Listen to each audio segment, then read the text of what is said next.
Our revolution and our country has lost a sister who never hope to replace. A sister who has been a major fighter in our struggle for the past 6 years. A sister whose memory and whose closeness to all of us have so deeply touched us that we will never ever forget the spirit, the example, the courage, the life of our comrade sister, Matilda Maurice.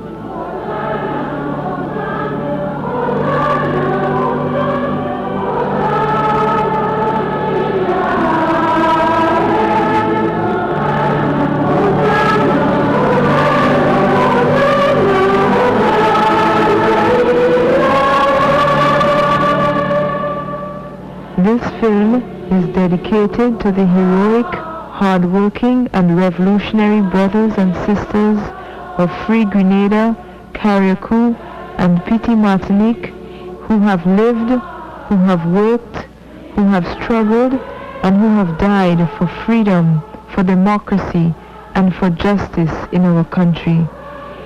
To the memory of Julian Fedor, a brave Grenadian patriot, and to all our ancestors, slaves and victims of colonial oppression, we dedicate this film. This film is also dedicated to our comrades who have struggled to eradicate Garyism from our land and who have fallen in that struggle. To name just a few: Anselm Payne, killed in Queen's Park in 1970; Jeremiah Richardson, ruthlessly murdered point blank on Good Friday 1973; Harold Strawn, who was violently struck down by the slaughterous Gary regime on December 27, 1973; Rupert Bishop, violently and innocently slain by the murderous Mongoose gang on January 21, 1974; Alistair Strawn, a valiant fighter for human rights for the Grenadian masses, who was massacred in cold blood by Gary's forces on June 19, 1977; to Harry Andrews, a youth of no more than 14 years, slain without cause in public view in 1978; to Irie Bishop, who just disappeared, another victim of the growing fascism Gary was building; and to our young 4 brothers from Carriacou who disappeared at the hands of Gary's secret thugs. The memories of these young comrades will always be held close in our hearts.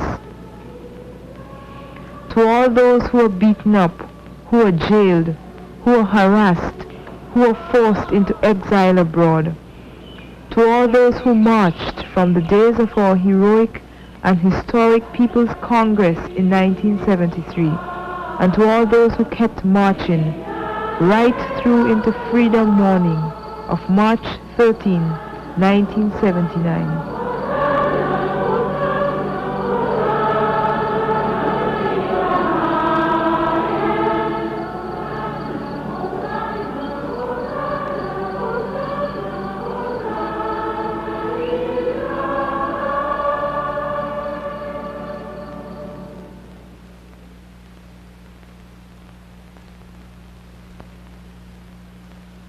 For many years, the people of Grenada struggled to win freedom from the dictatorship of Eric Gary. On the Saturday before the Tuesday, it means to me freedom in every sense. And I'm satisfied with the revolution as a Grenadian, knowing exactly my position in the country that I was before, right? Well, I'm happy for this revolution, you know, and I think that this is the best thing that could ever happen to Grenada. Although most of the people don't quite understand what's going on, but in a short time they will, and I think that they will accept it too, because they need it, you see. This Tuesday morning when I got up, I was such a surprise, thinking it's a joke, somebody, you know, one of the announcers already Grenada getting along with. And when I understand it is true, I felt relieved for myself, right? I was glad about it because I know we wasn't a group strain here, we having a strain. And then I went out and started assisting the guys, right? During the lead up to the revolution, women have become increasingly active, and this includes women of all strata. Within the party, within NJM, there has been the formation over the past few months of a national women's organization, and this has groups in various parts of the country. I'm a member of the Progressive Women's Group. I'm just a voluntary helper to the revolutionary. There is practically total support. Witness the complete and easy way in which the takeover took place. When the people set free, right, they were struggling, and the time reached said the man, free them was Bishop from his struggle. For the past years, everybody's fighting, and they can't set free. Well, the time called, they take it easy, they demonstrate for 17 days, and nothing wasn't done through the Mongoose gang. But now, at last, God put a smile on us, and we set free. The older people, right? Just like we look at the Gary government, you know, what he had did for them, you know, and you know, in their days, you know, raise their salary, you know. But the young people, you know, they don't think this way, right? They think most likely, you know, of the country, right? The development of the country. Maybe with the exception of business people who actually benefited directly by the last regime, maybe, question mark. But I think they themselves might have been glad to see the regime go because they were often called upon to put up money. The rallies that have been held in various islands in support of the people of Grenada, this has been greatly welcomed. The thousands of cables that we have been receiving from Grenadians overseas, from Caribbean organizations, from Caribbean persons and so forth, and from Caribbean organizations with a great deal of legitimacy in the eyes of the people, such as the Caribbean Conference of Churches. I see this actually in the context of the Caribbean, the bounty extending to all the peoples of the Caribbean. For today, every government must take stock of themselves and put their house in order. A precedent has been set, and the people must be fairly and justly treated, or the example might be followed. We figured that we could wait no longer, that if we showed our heads again, it would be deaths, that the blood will flow in Grenada, and therefore we had to move by Tuesday morning, and we moved.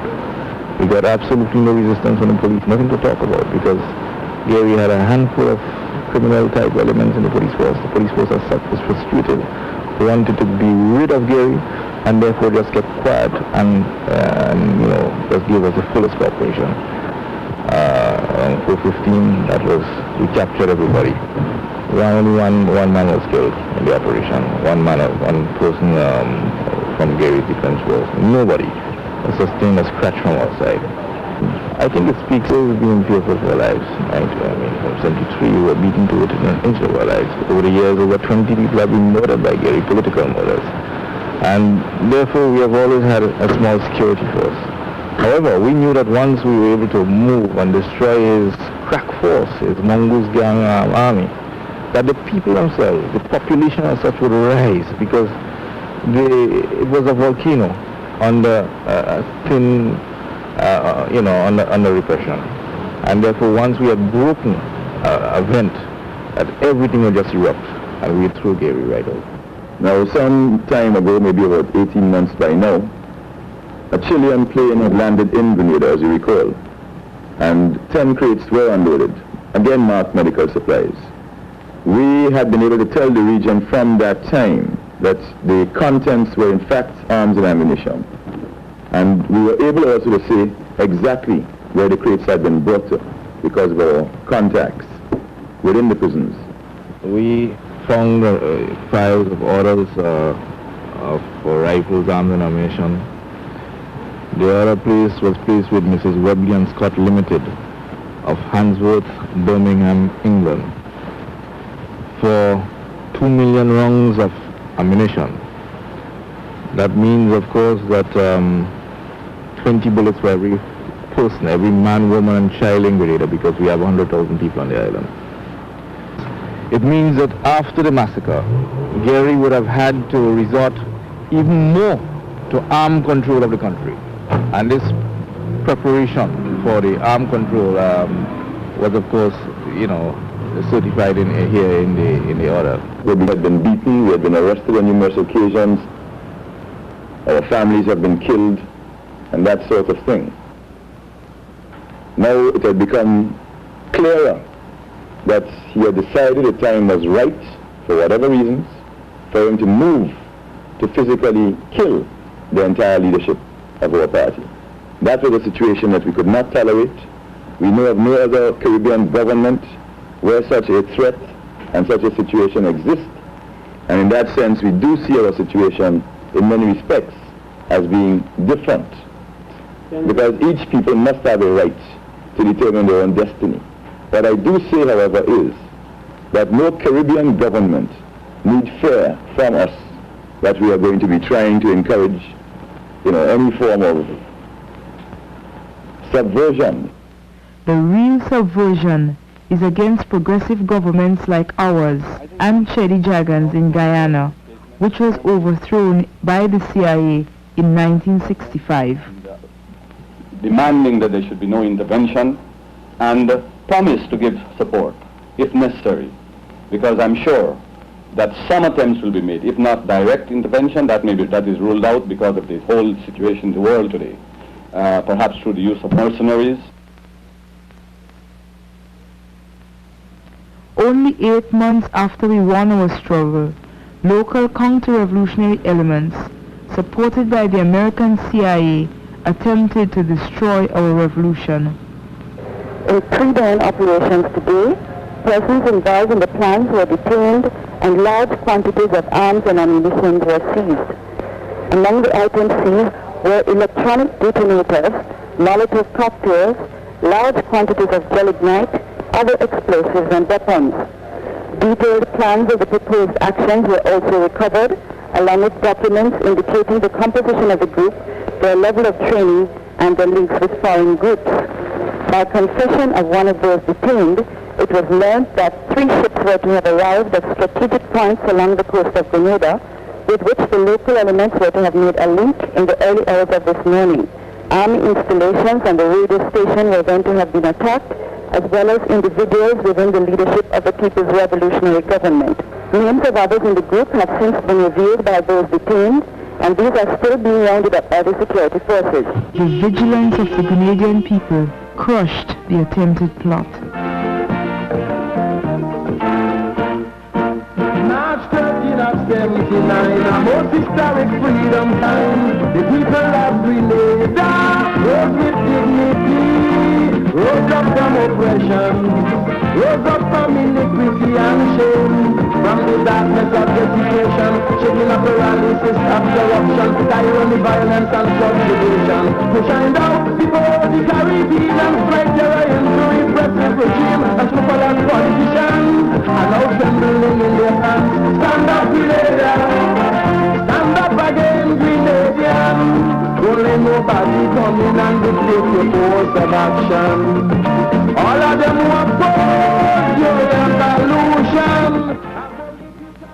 The CIA, the notorious American intelligence agency, well known for its destabilizations and its overthrows of progressive governments, had worked out a plan to overthrow our government.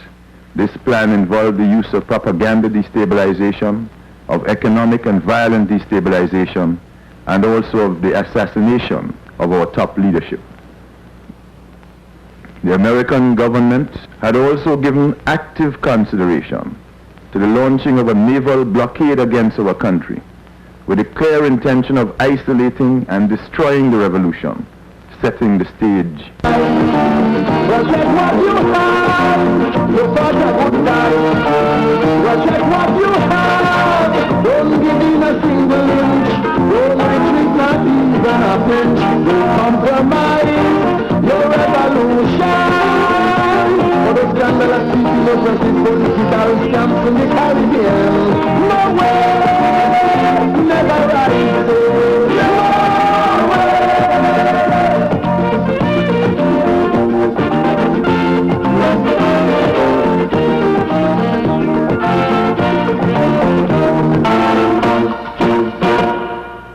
On November 4th, the PRG called a press conference to give a first-hand account of what had occurred. All I can tell you is that we put our people on full alert. But what about the external link?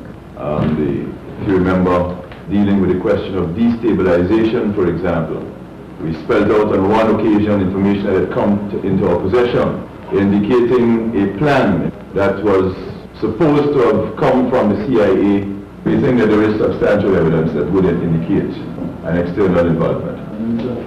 We think that any counter-revolutionary forces would have been successful in over 20 days if it was revolutionary government. No, we have no doubt they would have lost. They would have been crushed. We have no doubt our people are ready to fight and would have fought. Yes,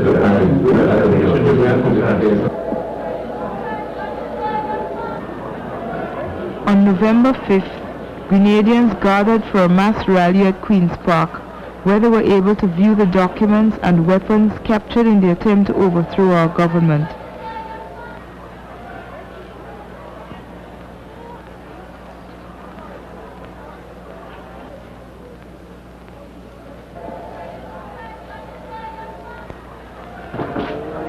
The Prime Minister described the ways in which the attempted overthrow had been planned. This plot was basically going to have two stages. The first stage was going to center around firebombing and otherwise burning out buildings in St. George's.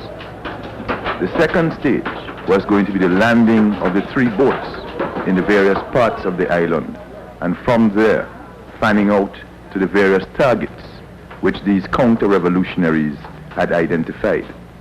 The plan involved the use of local counter-revolutionaries and also of mercenaries, foreign mercenaries that were going to come in on these three ships.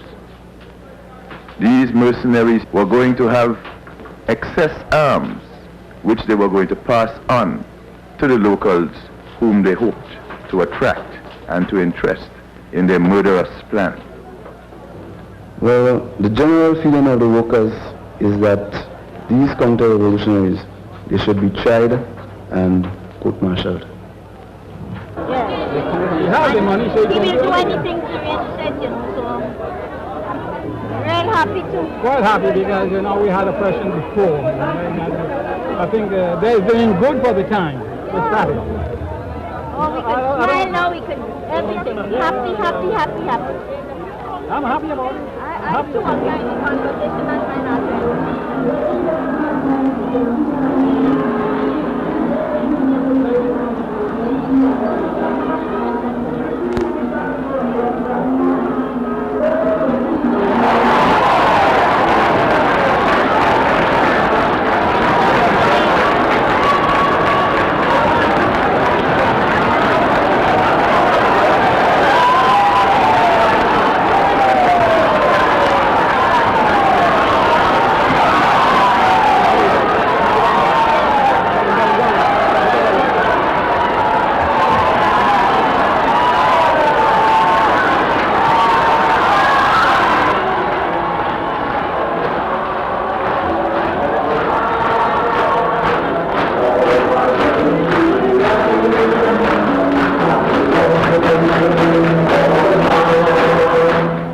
The PRG laid bare all the information about the plot, reaffirmed its commitment to safeguard the Grenada Revolution, and called on the nation to maintain vigilance and to build national unity. Bernard Cord, Minister of Finance, opened the rally and presented the Prime Minister. This afternoon, to a very important and very crucial meeting of the people of Grenada, called by the People's Revolutionary Government.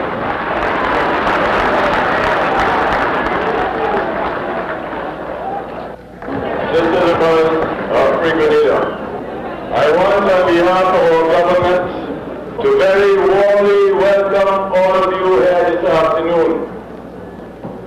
It is the people who made this revolution. It is the people who will defend this revolution, and it is the people who will push this revolution forward.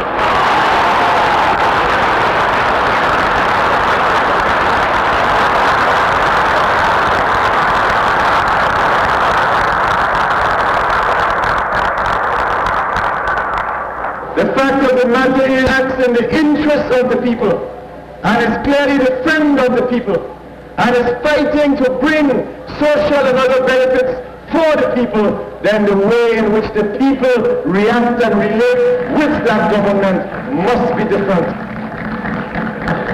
There are, of course, those who will try to tell you that there is nothing wrong with supporting a government politically, but fighting that same government economically.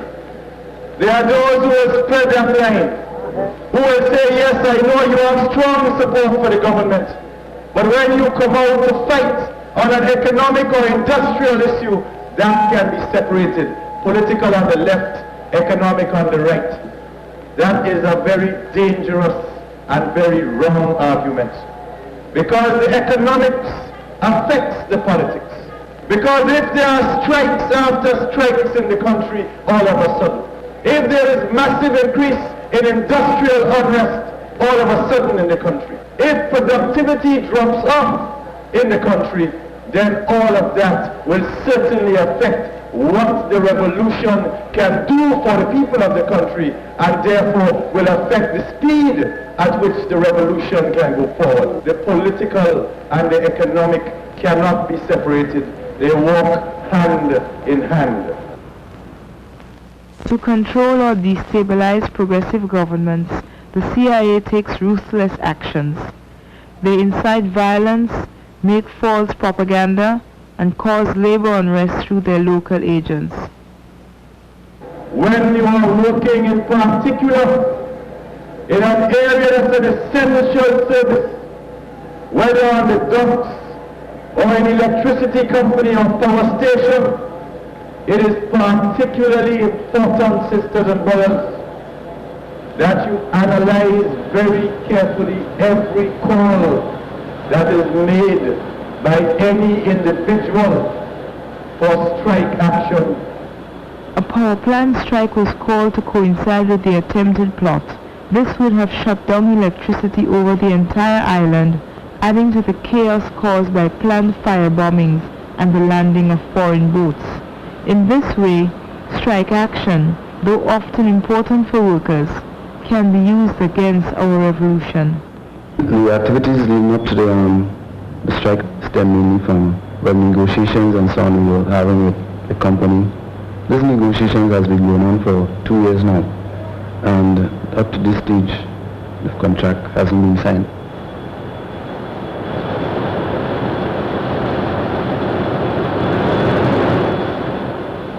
So my way of thinking, I feel that before we had strike, we should have gone through other channels first.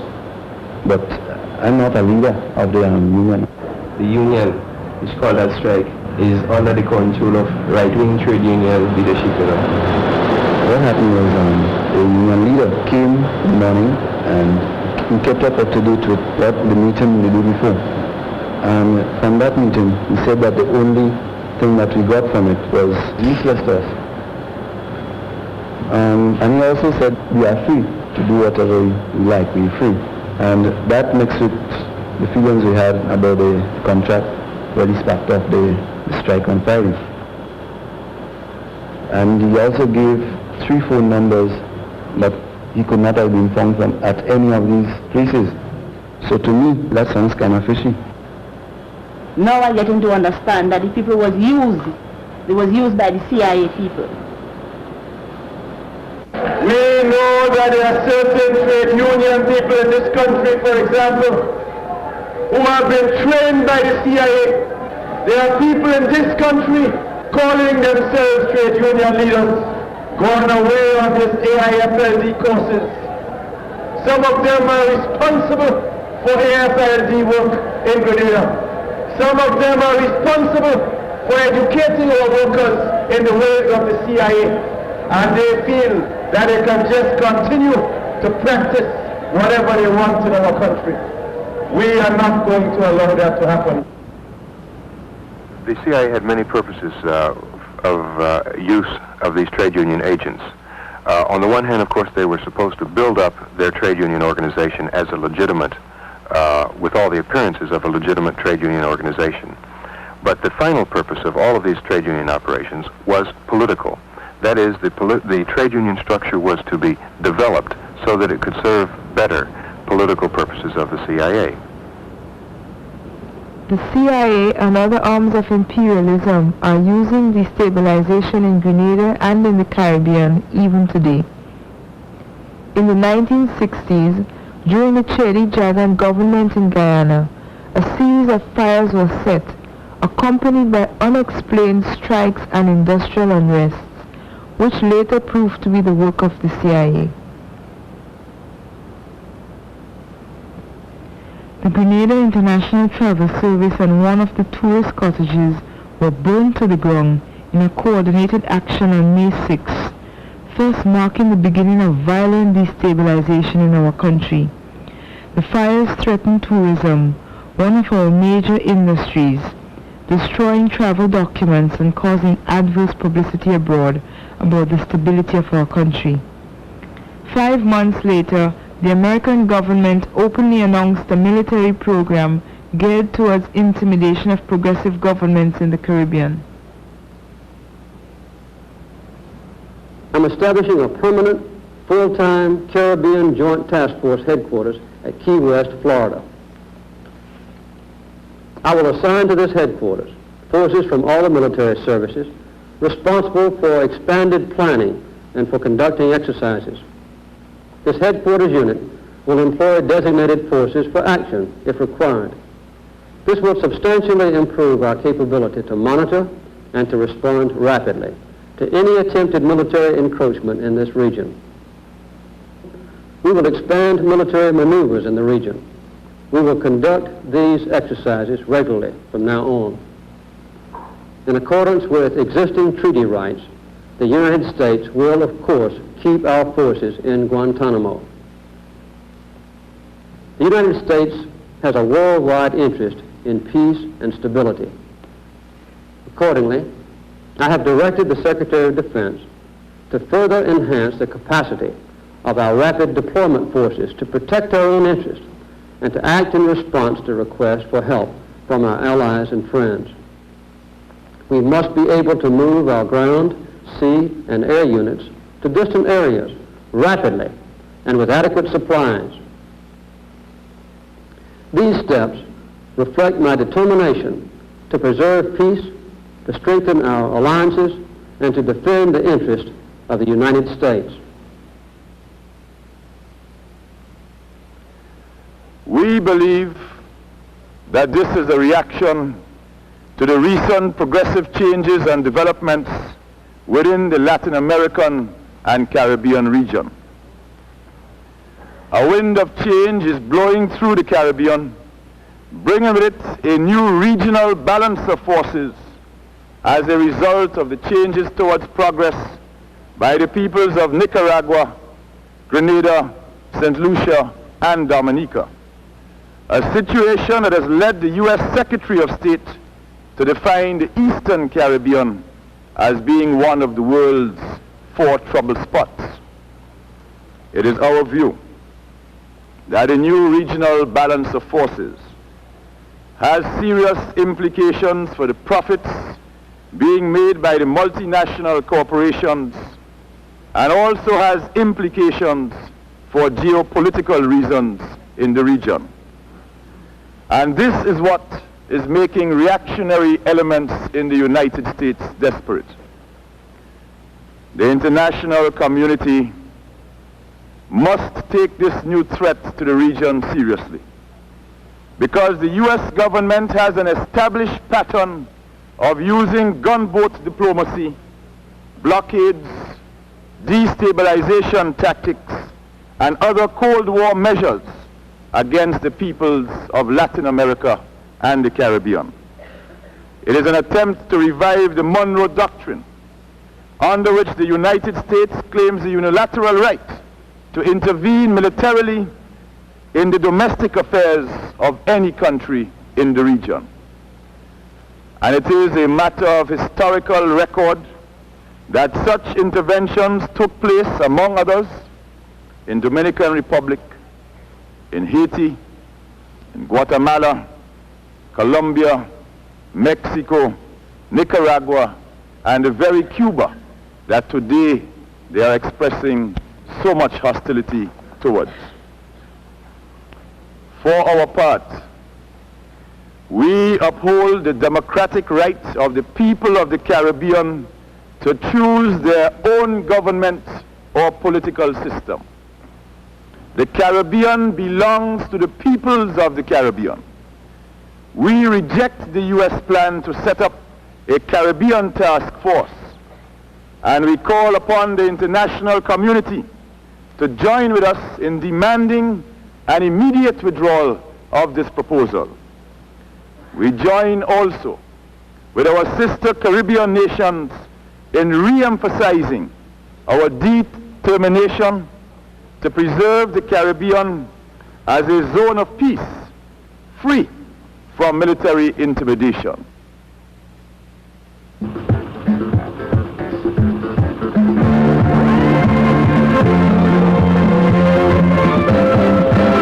This is an open letter to you, President Jimmy Carter, and it's in reference to the human rights matter. You cried out loud for human rights for all mankind, but retreated as soon as the world replied. If we must lay to rest this brave human rights issue,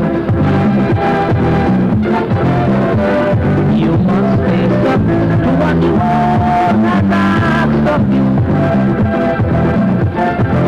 They ask that you give every American equal human rights. So you ask all leaders to give their people human rights.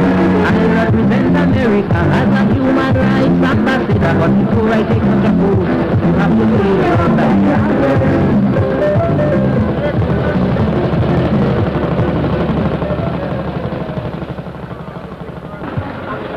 The U.S. human rights policy is not upheld when it comes to progressive governments. It was revealed in the U.S. Senate that even the economic human rights of Cuba were violated when the sugar crops were repeatedly destroyed in the early 1960s by the CIA. Also, bags of flour coming into the Caribbean seaports were known to have been poisoned by the CIA. In Guyana in the 1960s, and in Jamaica in 1975, flour was contaminated with the deadly poison parathion, causing numerous deaths. None of this has happened in Grenada to date, but since we import all our sugar and flour, it is absolutely necessary that our workers maintain constant vigilance against this method of destabilization. It's time you give me back our human rights. Over 300 years and we still ain't got human rights. We have discovered from talking to our fellow dock workers, one spent a long time being trained by the CIA in America. Every course they have, he take it. Well, if you have any such among the workers, could be one or two, not much.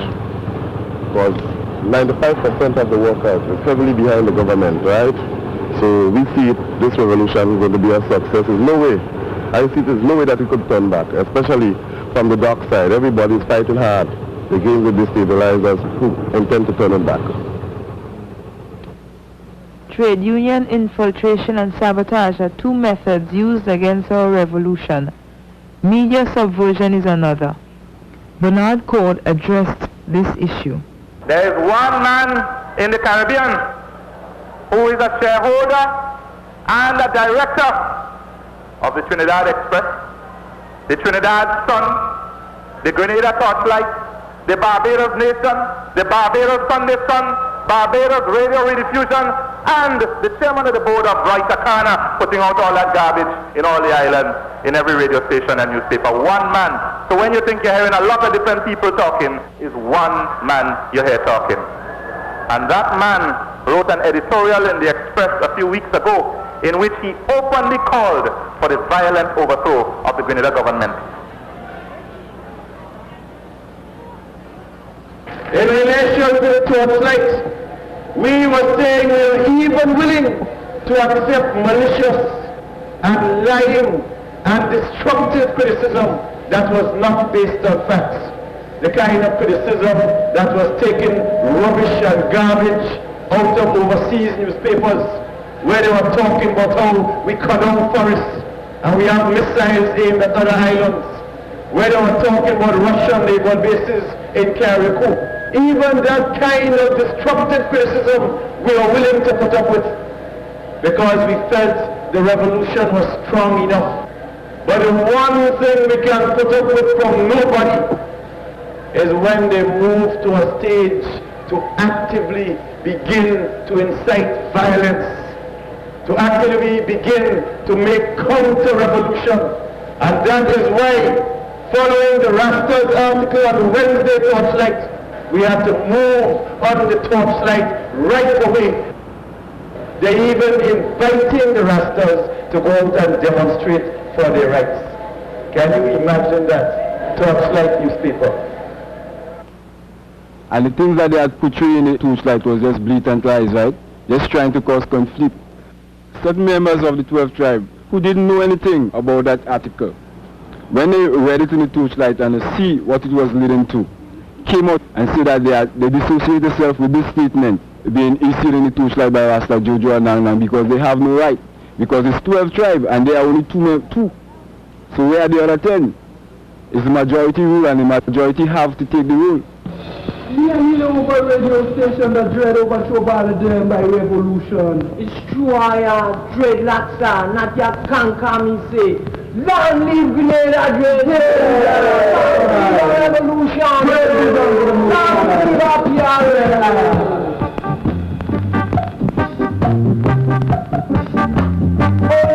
Oh yeah. Not the canker me tell you, I say. Oh yeah. A long time never seen a children so happy. A long time never seen a children so gay. Babylon born a children like a free of a country. Now, what we see clearly is that just CIA at work. They know for sure that the Rastafarian is the police and the most frustrated people in the country today. No work for them and this type of thing because of the class consciousness of the people. They still see us as outcasts and not as human beings as they are. So, Torchlight seeing that and CIA is wise enough to see that too. And because of some differences and things that have been going on, they try to use the Rastas in trying to stir up counter-revolutionary actions within our country. So, what we have to do today is to look carefully and see why they are trying to use the Rastafarian. Because the Rastafarian lack the clarity of what exactly is going on and they was not conscious that they were being used by CIA.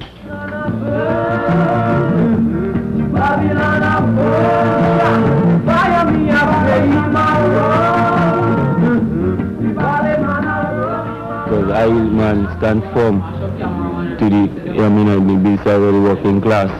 Because one day that dollar must die. As a soldier attached to the police unit, I understand what I'm defending. And since it is so, I must be able to understand the other struggle in different parts of the world. And since I understand this, I must be able to consolidate the people who are also trying to liberate themselves and who are also trying to remove the chains and shackles which have been placed upon their hands and feet, and now trying to see themselves victory. To secure, to deepen, and to consolidate our revolution, it is important to understand why we have been singled out for attacks by imperialist and CIA forces. On March 13, 1979, a genuine democratic process started in Grenada. For us, this means the attainment of real independence, signified by better housing, food, health, better and more educational opportunities, better roads and transportation, jobs for the thousands of the unemployed, higher wages and improved working conditions. In short, a higher standard of living for our people. In our first year, the People's Revolutionary Government has in fact undertaken to bring about these changes. And these socialist transformations imperialism always rejects. As an agricultural nation, the second largest nutmeg producer in the world, we are committed to increased agricultural production and better prices for our farmers. Since the revolution, production has increased over 10% and agro-industrial development has been started. This has been possible with the generous assistance of revolutionary Cuba. Now we look with pride on improvements we have made, and we await the day when 11 more fishing trawlers will arrive to train more Grenadians and to expand our activities into salting, drying and canning Grenadian fish. In 1979, the PRG has built and repaired 20 miles of main road and 85 miles of feeder roads in Prospect, in Davie, in Munich, in La Digue, in Cloget, and in the very badly damaged East Coast Road. This has meant easier access to agricultural lands and to markets. Regular road workers and voluntary work brigades work hand in hand with the PRG in this very difficult task. Conscious women and men learn new skills as we move forward in building new schools, housing, health clinics and community centers, all of which have helped to renew our commitment to the revolution. All this development have created over 1,000 new jobs. Many worked to build the Carriacou Airport runway, and now on our new international airport at Point Celine. 1980 has been designated Year of Education and Production because, as our Prime Minister has said, only an educated and productive people can be a truly free people. Thus, in building a revolutionary society, education must instill in all of us, young and old, a greater understanding of the history, the resources, and the potential of our country. The new Center for Popular Education has launched a campaign to wipe out adult literacy and to teach new agricultural skills and methods to farmers. A new educational curriculum, the Youth for Reconstruction program, and the work-study projects are three ways in which our young people are learning about the true nature of exploitation and oppression. Programs such as the one at the Mirabeau Farm School also provide an opportunity for them to participate directly in the transformation from colonial and imperialist domination to genuine independence. However, we cannot do all of this by ourselves. The governments of Jamaica, Guyana, Venezuela, Panama, Nicaragua, and most importantly, Cuba, have already given valuable material and moral support to our initiatives. With our resources and efforts, and that of our friends, we stand confident of our victory over the forces of reaction and destabilization. We undoubtedly prefer cooperation to confrontation. We undoubtedly favor peace to bloodshed. We undoubtedly prefer national unity to division. But when challenges of a violent, subversive, or counter-revolutionary character are made, we are certainly not going to run from them. We will accept the challenge. I want to end, sisters and brothers, by asking you to maintain your alertness, by asking you to maintain your vigilance, by asking you to remain the eyes, the ears, the voice of the revolution. I want to end by asking you, sisters and brothers, not to allow yourselves to relax, not to allow yourselves to become complacent, but to realize that our enemies inside of Grenada and outside of Grenada are still continuing their plans to try to turn us back. Forward ever, backward never, forward ever. God bless you, Grenada. May your freedom be blessed and prosper your economy. President, your leader. Wisdom, endurance, and courage to go on. On the road will be